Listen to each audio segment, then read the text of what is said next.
Katika hotuba yake ya hivi karibuni akiwa jijini Yerusalem, Rais wa Marekani Donald Trump ametoa kauli iliyozua mjadala mkubwa zaidi duniani.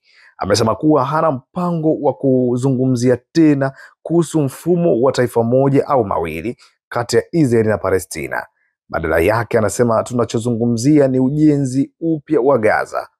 Trump alitoa kauli hiyo mbele ya waandishi wa habari baada ya kikao chake cha pamoja na waziri mkuu wa Israel ndugu Benjamin Netanyahu kufuatia makabiliano mapya ya kusitisha vita vya Gaza.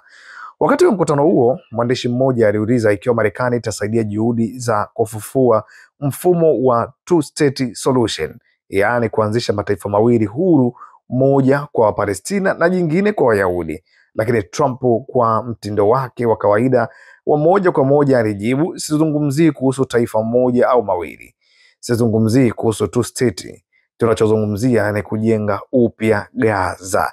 Kauli hii inakuja wakati ambapo dunia mzima ilikuwa inatarajia ishara ya kisiasa kutokea Marekani kuhusu mustakabali wa Palestina, ambao kwa miaka mingi mataifa mengi yamekuwa yakisisitiza suluhisho la mataifa mawili likionekana kuwa njia pekee ya kudumu ya amani. Lakini Trump anayejiona kama mpatanishi wa vitendo badala ya maneno, anaonekana kueleza nguvu zake katika hatua za moja kwa moja za kiuchumi na kibinadamu badala ya mijadala ya kidiplomasia. Akizungumza katika bunge la Israeli Knesset, Trump alisema kuwa makubaliano yaliyofanyiwa na Hamas ni picha ya mwanzo mpya kwa eneo hilo. Alisisitiza kwamba Marekani kupitia mpango wake wa Gaza Reconstruction Initiative itasaidia katika miradi ya miundombinu, maji, hospitali na makazi mapya kwa raia waliokimbia vita.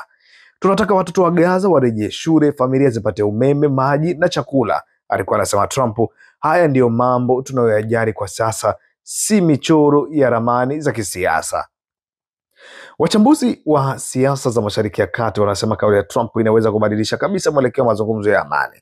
Wengine wanaona ni hatua ya busara kuanza na kujenga upya maisha ya raia kabla ya siasa, lakini wapo wanaoiona kama kujiondoa kwenye misingi ya kihistoria ya amani ambayo kwa miongo kadhaa imekuwa ikizungumzia suluhisho la mataifa mawili. Mtaalamu mmoja wa masuala Mashariki ya Kati kutokea chuo kikuu cha Kairo alisema Trump anajaribu kugeuza mjadala kutoka siasa za mipaka hadi mahitaji ya binadamu. Swali ni kama Wapalestina na Waisraeli wote watakubali mwelekeo huo mpya. Kwa sasa Wamarekani wameanza kujadili kuongoza juhudi za kimataifa za kujenga upya Gaza chini ya usimamizi wa Umoja wa Mataifa na mashirika mengine wa kikanda kama Misri na Katari. Na kwa maneno yake mwenyewe Trump alisema huu si wakati wa kulumbana kuhusu ramani au siasa. Huu ni wakati wa kuokoa maisha, kujenga upya na kuleta tumaini jipya kwa watu wa Gaza.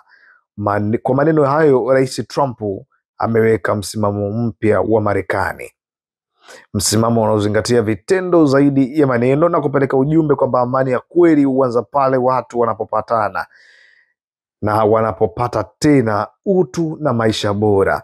Kujenga upya Gaza, anasema Trump, ndio hatua ya kwanza kuelekea amani ya kudumu ambayo watu wengi wanaitafuta.